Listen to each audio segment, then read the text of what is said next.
Look, we're going live. Going live. You can't help yourself when you're sitting here. I think we are live. I'm just going to wait to see the first person that comes on board here. Oh, we're live. Yeah, no, this is good. Hello, everybody. This is Shaun. This is my eldest son, Ben. Ben, get on camera. What's up, Ben? Come on, Ben. Show yourself, Ben. Come on, dominate. And this is my good friend, Joseph Parker, from Team Parker. And I want to thank you, Joe, for letting us have a bit of a chat today. I did this for Ben. You did this for Ben. Yeah.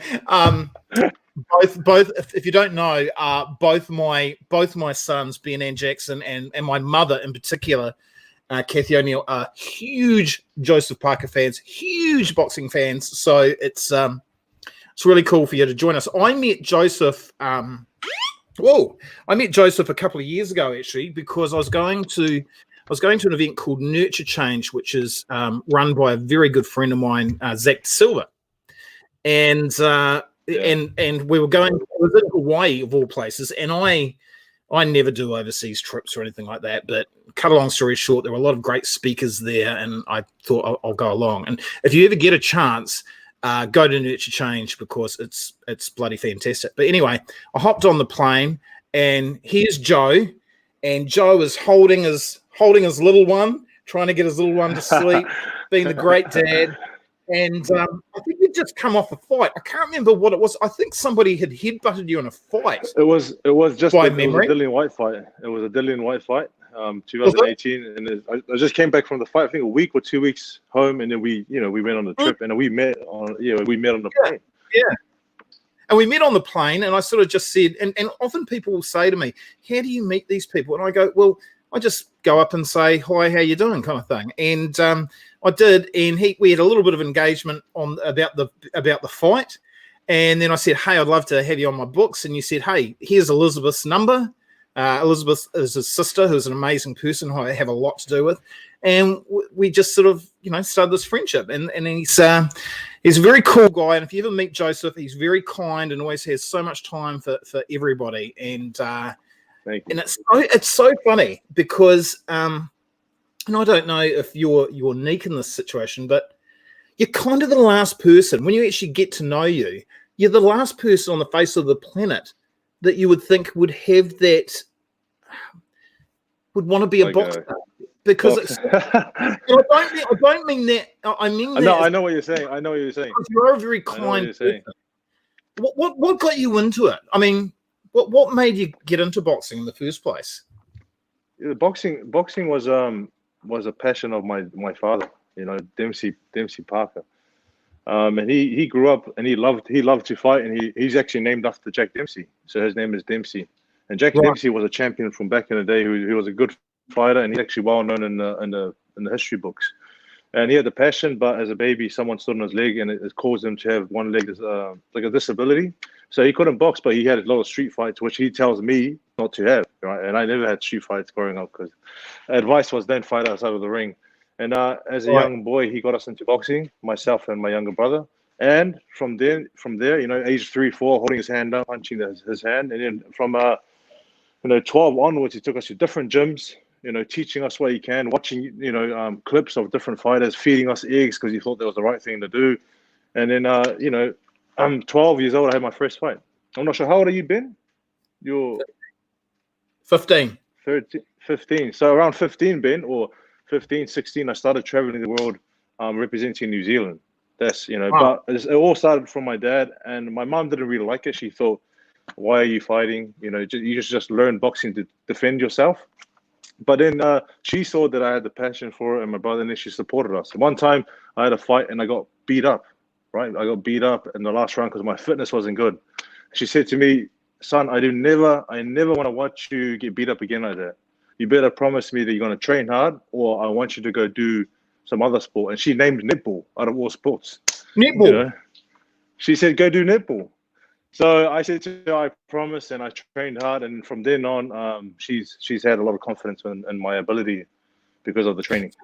So there's a great book. I don't read a lot of sports books, but I read this great book from the tennis player Andre Agassi. It's called Open. And when you I read haven't it, read it, but yeah. have you read it? No, I haven't Have read you it, read but it? I've heard about it. You tell us. Yeah, and it's obvious that he actually didn't. He didn't even like tennis. His old man basically put him into it. But that's not the case with you. You genuinely love boxing. You love your work. You love what you do. Yeah. The thing I love the most is the training and the mental side. Yes. But you have to really psych yourself up to get in the ring, or you know what I mean. I like that part of it. It's like it works the mind like at 100% or 1,000%. So tell me this then. How did you meet David Higgins? So I haven't met David yet, but I'm good friends with Dave Latelli, and I know you, and I'm dying to meet him because he seems like a pretty inspirational. Listen, I'll introduce you when you come up to Auckland. I'll take you, and we can, we'll have lunch somewhere. Yeah. So tell me about the relationship with you and Dave and Kevin Barry. How did that all come I met about? Dave once. The first time I met Dave was in 2011 or 12 when David was fighting Ahu Nanya. It was a fight that David Higgins put on, and I met David. He was running around like crazy, getting the fight sorted, and I met him through a friend of his who got me to the fight. And when I met David, he had this, long moppy hair, running around doing all the work at the fight. And then, he said hi, and he was so busy. And then further down the track, as promoters, when they did all the boxing fights and they were doing quite well at it, he was sick of dealing with fighters who didn't want to listen and fighters who didn't really want to, follow the sort of the pathway they wanted to put in front of them. And so they were looking for a young amateur fighter who was doing quite well. And I happened to be the fighter that was, getting medals around the world and doing quite good. And we signed a 6-year contract. And from then, Dean Lonergan and David Higgins were together at the time. Yes. And from there, they were good friends with Kevin Barry, who was living in Las Vegas. And they said to me one of the days, one day they said to me, all right, Joe, you signed a contract. This is what we want you to do. You're going to fly to Vegas and start training with Kevin and live with him. And that's how it went. And so as a young boy from South Auckland, listen, I was so scared to leave New Zealand, so scared to go to Las Vegas and stay there for 8 to 10 weeks, first time. But I wanted to improve my boxing ability, and that's what I did. So I packed up and left. My mom's crying at the airport. My dad's, he's like, oh, so worried for me.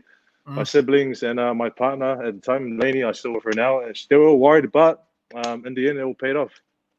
So these days, how often do you go to Vegas and train? How many, you don't take your family with you, do you, when you go over there, or do you? The first time I took my family was the Chisora fight last year, and it's a spider bite. I got a spider bite, and that pulled me out of the fight. So yes, yeah.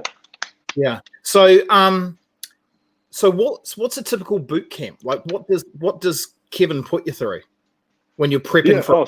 Listen, Kevin's a boxing coach, right? And he does all the boxing work and skills. And so I'll take an example. When we have a fight, we build 8 to 10 weeks of camp, and that 8 to 10 weeks is training daily, from Monday to Saturday. And I'll take Monday, for example. I wake up, or Tuesday, I wake up and I do a 3 or 5 mile run, which is about 5 kilometers, 8 kilometers. Then I'll have breakfast and rest. I'll go to the gym and do boxing, lunch and rest. There's 2 hour and a half, 2 hours of boxing, shadow boxing, skipping, bag work, pad work, core, push-ups, and then lunch, which is a healthy meal made by Tanya. Kevin's wife makes all our meals, and we're fortunate. She does all the meals, washing. She is the best. She is the best, and she is the best cook. And then so we have lunch and rest, and then we go back to the gym and do conditioning, or we do recovery. It depends on the day. And then we have dinner and rest, and we do that for 8 to 10 weeks leading into the fight. So what's the sort of word on the street as far as, obviously you've got all these sports where there is no sport at the moment. And I was having a chat to someone the other day, and maybe I was oversimplifying this, but I sort of thought to myself, unlike rugby league, stuff where there's a lot of people, technically, I guess there is less risk in having your boxing and your UFC if you don't have as long as you keep crowds away and serve the viewers, which we're all hanging out for sport. maybe that can still go on. Like, what are they saying at the moment about that? Is that a They possibility? actually, I think I think they're really looking at doing that if things don't improve or if things don't get better. That's Yes. what I've heard. I've heard that they're actually looking at seriously to put on an event, you know, in a small hall with just the ring, the fighters, and who they need there. But I'm not quite sure, you know, what's the you know, how to get there. But I think there's Yeah. serious talks, and we just have to wait and see what. Because, like, I mean, all sports are cancelled, right? And I know you follow everything. I know you follow all sports, and Yeah. so what are you doing with your time nowadays? Interviewing trying people.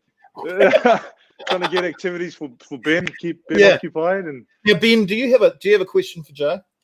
I was gonna ask who your toughest fight was.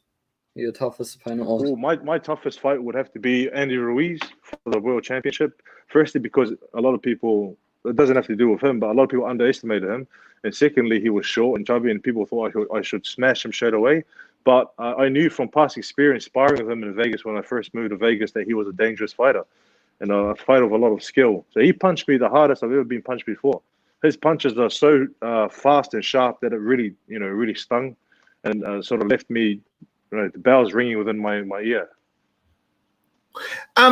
Hey Joe, tell me this, because I think this is interesting as far as, you know, you've got everybody that has, you know, gone home, they're working from home, and you know, everyone's sort of like a deer in headlights or whatever the phrase is. And last week it was kind of like, hey man, what's going on? And now it's kind of like, hey, this is going to be the norm for a few weeks. For a while, yeah. Yeah, for a while, you're right.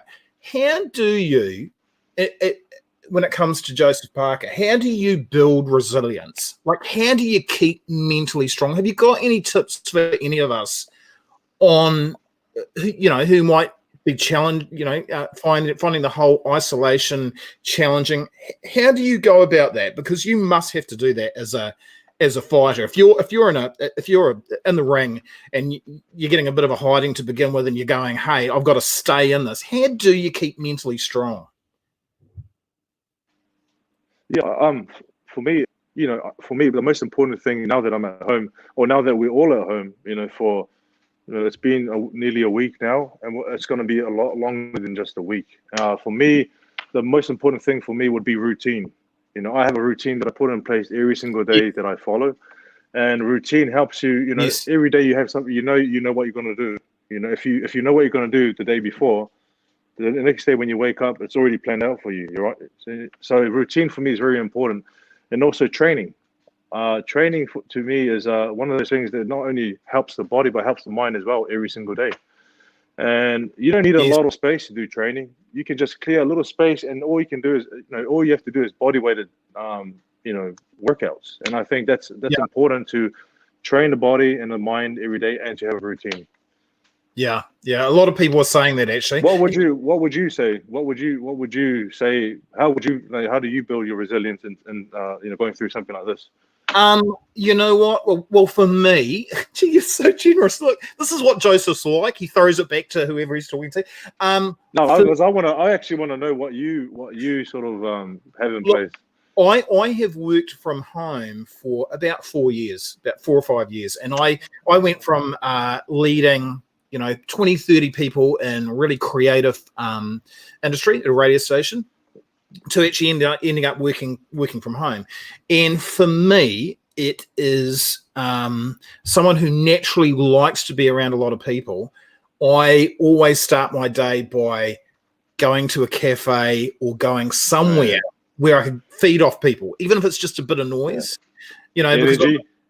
Sorry, go on. Or noise, Yeah. Where you can feed off people's energy and noise and just be around people. Yeah. So I'm missing that. But what I'm doing now is I am starting my day by having a call like this, a video call, keeping in touch with people, and that helps start my day and get energy levels up. Because but I am yet to go through the physical routine that a Joseph Parker would do. But listen, I'm the same as you. We're the same, right? I like to be around people, and I like to feed off energy. I like to have laughs with people. So I'm doing the same as you, right? I'm calling my family in the morning, calling my friends, texting them, just keeping in touch and making sure that everyone that I know, all my friends and family, are keeping safe and everything's all right with them. Yeah, absolutely. Ben, have you got any other questions for Joseph before we wrap it up? Because I'm just well, we got another 8 minutes, maybe. Is there anyone that you would be looking like? Is there anybody in particular that you would like to fight? Yeah, good question, Ben. I would like to fight the champions because they're the ones with the belts. So the champions at the moment are Anthony Joshua and Tyson Fury. Tyson Fury wouldn't fight me. I think he considers me a brother. And I've said to him, I'd love to fight him. But he said to me, they asked him a question. He said to him, what about if Joseph had the other belts? Would you want to fight him for the belts and get the belts back? He said, why should I fight him in my house? So I would like to fight. He has the belts. And because I want to be two-time world champion. And I want to fight who doesn't have a belt is Dillian White because he has a big mouth. So I'd like to fight him, and hopefully a punch can stop him from talking too much. Hey, how do you reckon you go in UFC? I mean, obviously it's too late now, but do you look at the UFC? Hopeless. No, because listen, I do not want to get shin kicked to the head. I don't want to get knee to the chin. I like punching, And I love the UFC and I love watching it. And in respect to them, Israel doing quite well for us. There's Dan Hooker, there's a few others, and I respect what they do. But for me, I love boxing. I'll stick to boxing. Would you do UFC? I don't think so. No, I tell you what, I do like. It's funny because my sons Ben and Jackson and myself, we love actually watching UFC and boxing. But the thing is, it's weird. I know that the sort of that younger crowd looking at UFC, but I know I'm speaking for you, which I shouldn't. But Ben likes boxing equally because they're two totally different things, really, aren't they? Ben, what is that? Ben. Yeah, no, I mean, it's great, and we love Ben. If Ben wanted to do UFC and boxing, would you allow him to give it a go if he really wanted to do it? As a parent, would you let him, or would you want him? Yeah, I think I would. I'd be worried, and I bet your parents, just like your mum, I'd be worried because I'm sure your mum goes every time you go into the ring. Gee, I hope he's going to be safe. I hope he doesn't get hurt. I mean, it's a dangerous thing, but I think you got to encourage your kids if that's what they want to do. Okay, I'll throw it back to you. How about you've got young family? What if they wanted to box? What would you say? If my daughters wanted to box, I'll say to them, "All right, give it a go." But then you're gonna find out very quick if they're good or not. And isn't women's boxing and women's UFC has come on so? Oh, listen, the women have come on a big time. Boxing, UFC, all sports. They're just it's getting to the point now where a lot of us want to watch the women's fight because it's so. I watched the UFC fight no longer. I forgot when it was. Yeah, I know. The women's fight was a fantastic fight. It was a highlight fight. Yeah, it was really good. Yeah, it was great. I know, Ben, did you like the women's fight, Ben? Yeah, that was really good. Yeah, but they were like straight, just into it. Just back and forth, yeah. Yeah, it was really good. Amazing. You got anything else for Joe? Because he's a family man. I know he needs to go and do some other stuff. Can you another question? Come on, Ben. Come on, Ben. Come on, get in there. Did you get into many fights at school and stuff when you were growing up, or? Yeah, I said to you, my dad said to me, no street fights or no school fights. But I'll tell you this one story. I came back from school, right? I was on the bus and I was at Masterland College, which is around Mount Rushmore area. And we live around Aotearoa College, which was in Mangere East, when I was living with my parents. And I got off the bus and then there was this guy that really wanted to fight me from Aotearoa College. And then they all followed me home. This guy and all this group of people followed me home. And we have a long driveway. So I went home.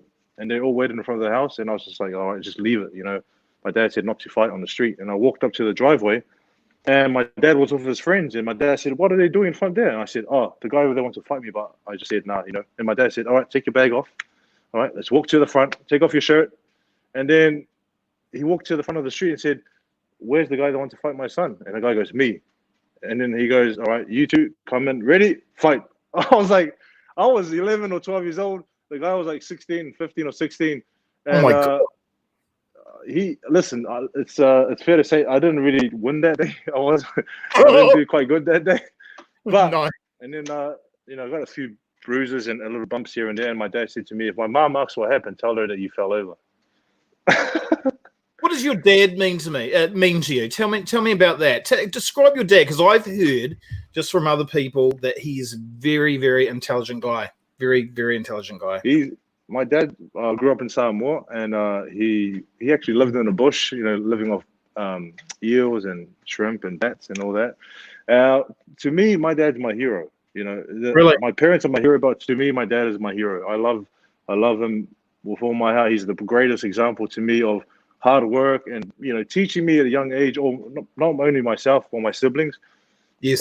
Doing a flounder net, going fishing, driving a car, fixing cars. He taught us everything that I want to teach my children. He's probably, to me, he's a great example of just a humble man. Yeah. And that's what it's all about. Hey, thank you, Joe, for your generosity. For your time. One more question. Oh, one more question from Ben. Yeah, Ben, come on, Ben. My friend Levi wanted to know what boxing gym you went to when you were young. Okay, Levi, you guys don't live in Auckland, right? You live down in Hamilton, right? yeah, in Hamilton. So there's a few gyms in Hamilton, but the gym that I went to when I was growing up was a gym run by a coach named Grant Arkell, the Papatoi Boxing Club, and it was a good gym. He has a lot of good equipment, and he was a good coach, and he did a lot for me in my amateur career. So when you or your friend come up to Ben, when you come up to Auckland again, let me know, right? Yeah. We'll check on the gloves and we'll do some sparring. He's in disbelief that we actually know each other, or he has been. He goes, "Are you sure you know Joseph Parker?" And like when I was in Hawaii that time, and we did this video, and you sent a video back going, "Ben Jackson, get to bed." They were just little guys then, and Ben was saying, "Was that really Joseph Parker?" I said, "No, Joseph Parker. You say hello to anybody. He's saying hello to the 200 people here. The 200 people here all think yeah. Hey, that'd be good. Ben, the thing is, you never know the friends that you make, and so your father and I met in the plane, just exchange contacts, and now here we are today, friends ever since we met. So. Absolutely. And Levi is a boxer, isn't he? He's boxing, so that'd be cool, man. If we could. When you come up, when is this done and settled down? When you guys come up, that's us. Hey, thank you, sir. Thank you so much for your time. Best wishes to all your family, and thank you for all you do. Shaun. You do. We haven't touched on this tonight, but you do an amazing amount of work with your charity, and we might have another discussion about that sometime, because that's probably another. Listen, same time next week, same time, same place. Yeah, should we do that? Why not? See you then. All right. All right, brother. Thank you, sir. Peace. All right. Thanks, Shaun. Ben, have a good night. Say hi to Jackson.